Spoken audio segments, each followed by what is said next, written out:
80-র ওপরে, 67 বছরের বৃদ্ধ, 85 ছুঁই 109 বছরের বৃদ্ধা, 86 বছর বয়স, 81 84 এসআইআর এর নামে মানুষকে হেনস্থা করার খেলায় মেতেছে নির্বাচন কমিশন। এই চক্রান্তের শিকার আমাদের প্রবীণ মানুষগুলো। এটাকে আমি একটা কিরণ বলে মনে করি। দূর দূরান্তে অবস্থিত অফিসে শুনানির নামে ডেকে পাঠানো হচ্ছে তাদের।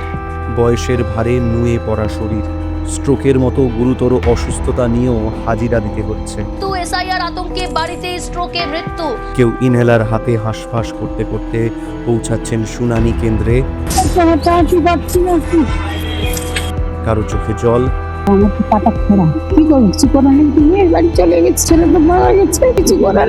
কারো শরীর আর সইছে না। আর কিছু খাওয়া দাওয়া কিছু করিনি, কষ্ট হচ্ছে, একটু তাড়াতাড়ি ছেড়ে দিলে খুব ভালো হয়। তবু লাইনে দাঁড়িয়ে ঘন্টার পর ঘন্টা অপেক্ষা। এটাই কি মানবিকতা? যে নির্বাচন কমিশন বাড়ি বাড়ি গিয়ে প্রবীণ ও বিশেষভাবে সক্ষম মানুষের ভোট নিতে পারে, তারা কি বাড়ি গিয়ে যাচাই করতে পারে না? তাহলে কেন দূর দূরান্তের অফিসে ডাকা হচ্ছে? কেন এই অমানবিক শারীরিক ও মানসিক নির্যাতন?